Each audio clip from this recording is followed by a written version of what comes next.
Salut à tous, bienvenue, merci d'être avec nous ce matin. On n'a pas l'habitude de parler forcément de golf aussitôt, mais on va vivre ces prochains jours au rythme de ce Rolex Trophy. Pour ceux qui étaient avec nous, on a déjà fait le point l'autre jour avec le directeur du club, François Lautens.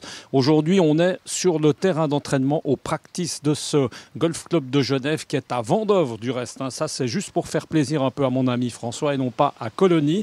Et on a beaucoup de plaisir évidemment d'être avec l'un des protagonistes de ce tournoi. On en a parlé il y a quelques jours également, le Genevois Raphaël de Souza. Salut Raphaël. Bonjour Michel. Merci beaucoup d'être avec nous et puis on va être accompagné avec beaucoup de plaisir de Nicolas Sulzer qu'on connaît sur l'antenne de Direct News, qui est un ancien pro. Le temps passe vite, Nico, on est obligé de dire ça comme ça. Et puis aujourd'hui, professeur ici, coach, surtout on va dire pour les jeunes de ce Golf Club de Genève, avec moi durant ces quelques jours pour parler de golf.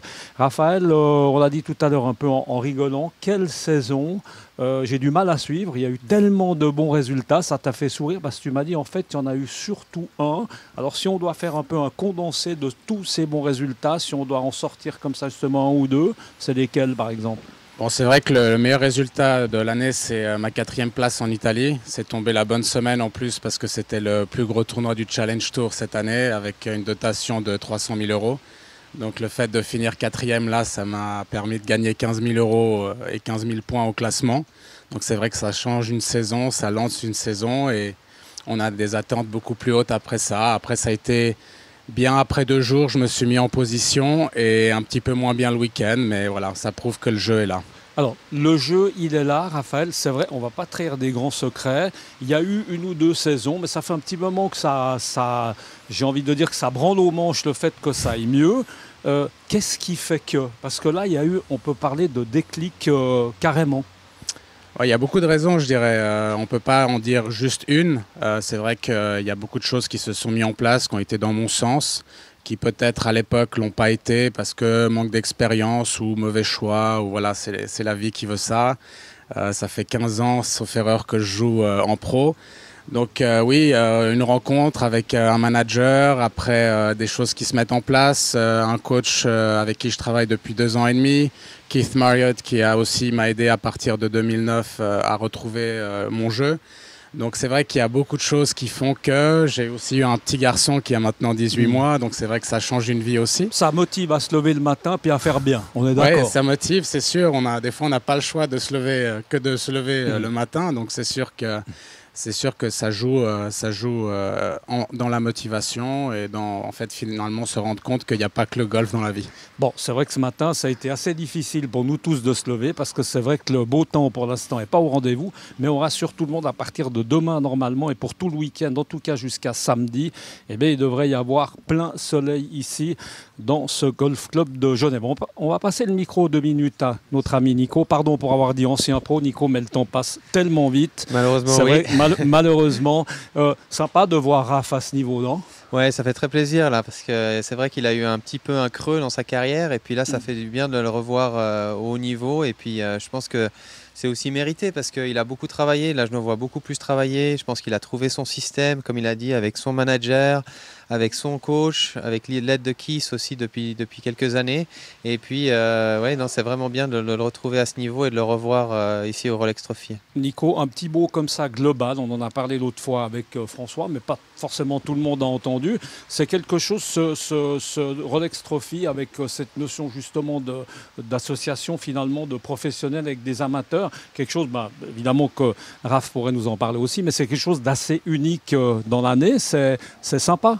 Oui, tout à fait. Normalement, les programmes, c'est en général plus sur un jour. C'est un programme à gauche, à droite, avec des organisations dans différents clubs, avec des sponsors qui invitent leurs clients comme ça. Là, c'est un tout petit peu différent. Et encore, il y a la particularité que les pros jouent les 4 jours leur propre score, et puis ensuite ils vont être associés à des joueurs. Donc le premier jour, le mercredi, avec les juniors. Demain, donc ce qu'ils appellent en alliance, c'est-à-dire qu'en fait c'est un 4 balles meilleure balle, donc on prend la meilleure balle des 2 joueurs du pro ou de la mat ou du junior. Et puis ensuite, ça va partir sur un 2 meilleures balles, si on veut. Donc les 2 meilleures balles sur les 4 qui comptent pour le score par équipe. Et le pro joue naturellement le tournoi du Challenge Tour en stroke play. Et là, on va rappeler, on peut repasser le micro, allez, c'est un petit va-et-vient de micro à Raph. Raph, c'est vrai que cette formule, comme ça, d'un côté, elle est sympa, parce que toi, tu connais les joueurs du club par cœur, donc c'est sympa de les voir un peu dans un autre contexte.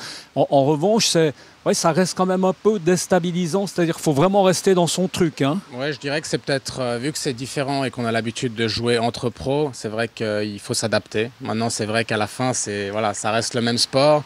Il faut être concentré au moment où il le faut pour réaliser des bons coups. Mais c'est pas évident, il faut être un peu sympa avec les amateurs parce qu'autrement ils disent le pro a tiré la gueule tout le parcours, c'est pas très sympa. Je pense qu'il y a des pros qui c'est pas évident. Forcément de ça et qui restent dans leur jeu. Il y a des pros qui sont beaucoup plus détendus.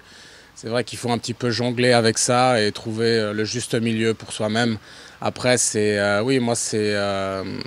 l'ai fait 2 fois ce tournoi, donc et il y a quelques années déjà, donc j'ai pas forcément de souvenirs par rapport à ça. Mais je trouve que c'est sympa pour les membres du club, le fait que Rolex organise ce tournoi. Et pour eux, c'est très important. Donc il faut essayer aussi de les mettre à l'aise. Et puis du coup, je pense que s'il y a une bonne atmosphère dans le groupe, tout le monde peut être à l'aise. Et tout le monde joue mieux, forcément. Exactement, ouais. Nico, on revient avec toi. Par rapport juste aux membres du club qui sont des purs amateurs, ils ont dû se qualifier. Hein. C'est un peu nouveau, il y a un système maintenant de qualification. Comment est-ce que toi qui vois finalement beaucoup d'amateurs par là autour, comment est-ce qu'ils appréhendent ce tournoi? Pour eux, c'est clair, c'est l'événement de l'année, il ne faut pas se rater. La Rolex, c'est quelque chose. Hein. Oui, tout à fait. Ouais, c'est sûr que c'est l'événement du club de l'année, ça c'est sûr. On voit aussi au niveau de la préparation du terrain, tout est fait en sorte que le terrain soit prêt pour cette semaine. Il y a pas mal de nervosité qui s'installe naturellement aussi chez les amateurs. Ils sont les gens contents. Veulent refaire leur swing comme ça à quelques jours ils paniquent, ils commencent Non, je dirais que c'est plutôt des réglages. Moi, je vais être là aussi un petit peu là cette semaine pour aider mes élèves, ceux qui ont besoin, juste pour les rassurer un petit peu. Parce que c'est souvent dans leur rythme et dans des choses comme ça qu'ils ont tendance à être un petit peu plus rapides parce qu'un peu plus nerveux. Donc l'idée, c'est juste de faire des petits réglages. Et puis c'est vrai que ces dernières semaines, je dirais que j'ai plutôt eu moins de leçons, on va dire, vraiment trop techniques, où on essayait plutôt de faire des petits réglages plutôt que de changer beaucoup de choses. C'est pas le moment de tout remettre en question à quelques jours. Alors ça, évidemment que c'est pas grave. L'idée maintenant, c'est de les mettre dans un mode de jeu où c'est la performance qui prime et pas forcément la technique. C'est le résultat. Comme on est dans la préparation, alors là on a vu que les amateurs, il y avait un peu de nervosité, c'est un peu normal. Toi, aujourd'hui, là on est à 24 heures du coup d'envoi. Moi, qu'on puisse dire, c'est que tu n'as pas l'air hyper stressé, tu as l'air complètement serein, ce qui est bien. Là, il y a tous tes copains qui sont déjà en train de s'entraîner. La journée aujourd'hui, pour toi, elle va s'articuler comment, compte tenu, encore une fois, de ce temps moyen et compte tenu du fait que le parcours, tu le connais. Tu n'as pas forcément besoin d'aller en repérage. Hein. Exactement. C'est vrai qu'il faut aussi que je me fasse confiance et que c'est vrai que le parcours, je le connais, c'est surtout visuel. Je le connais depuis tout petit. J'avais mon coach avec moi ce week-end, donc on a aussi joué le parcours. On a fait essentiellement les 9 premiers trous. Donc hier, j'ai fait 9 trous sur les 9 derniers. Et puis l'idée, c'était de faire les 9 premiers trous à nouveau avec mon caddie qui les a pas vus. Il les a marchés, mais il les a pas fait avec moi. Donc même s'il pleut, je pense qu'on va essayer d'y aller. Après, la préparation, c'est de faire aussi ces réglages, d'être sûr que le swing est en place, le rythme est bon. Et ça change finalement pas trop des amateurs. Il y a aussi du stress forcément parce qu'on veut bien faire et je pense que c'est du bon stress. Donc je vais aller faire une petite séance de sport avec le préparateur physique du Challenge Tour qui est là. Et puis l'idée après aussi, c'est de faire une bonne nuit de sommeil et d'être prêt pour demain matin. Et essayer de penser un peu à autre chose, ça fait du bien. Rester un peu en famille, tranquille. Exact. Ça, c'est aussi super important. On va repasser le micro une toute dernière fois à notre ami Nicolas. Peut-être qu'on va te laisser, on va terminer comme ça avec Nicolas. On te laisse, c'est quoi ça? C'est un petit wedge, c'est un fer neuf? C'est un lob wedge. Voilà. On commence comme ça, puis après on va crescendo, c'est ça, puis on termine au bois son entraînement. Bon. C'est à peu près ça. On va le laisser taper 2-3 balles pour terminer. Un mot peut-être sur la participation, parce que là, Nico, c'est important de le dire, on va retrouver les meilleurs joueurs du Challenge Tour. Pas mal de Français qui sont là. Il y a un Écossais, je crois, qui est en tête du Challenge Tour. Enfin, il y a du beau monde en tout cas. Hein. Oui, tout à fait. Je crois que c'est encore Antoine Rosner qui est en tête, il me semble, du Challenge Tour pour l'instant, mais ça s'est beaucoup rapproché, le Français. Mais oui, naturellement, je pense que c'est très important aussi pour les joueurs. Je pense aussi pour Raphaël cette semaine parce qu'il n'y a pas de tournoi en parallèle. Donc forcément, c'est un tournoi relativement bien doté ou même très bien doté, je dois dire. Donc c'est la semaine où on peut prendre de l'avance aussi sur ceux qui sont un tout petit peu plus derrière. Naturellement, le but, c'est toujours top 15, top 20 par là-bas pour la carte. Donc c'est sûr, mais après, il y a aussi des catégories ensuite derrière. D'être dans le top 40 à la fin de l'année, ça peut aussi aider, donner quelques entrées de temps en temps, même sur le tour européen. Et puis éviter les cartes européennes aussi, d'aller directement à la finale ou des choses comme ça, parce que les cartes européennes, c'est en 3 stages. Donc jusqu'à ce qu'on soit à la finale, déjà, il faut bien jouer au golf. Il faut bien jouer, exactement. Nico, merci beaucoup. On va être avec toi, Merci. on l'a dit, durant ces quelques jours.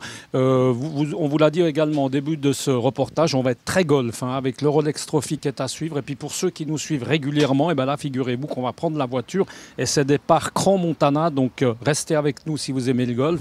Ça va se passer toute la journée sur Direct News. Et puis merci beaucoup déjà et bonne chance à notre ami Raph qui est là en plein entraînement. Et puis on se réjouit de vous retrouver. À bientôt. Ciao.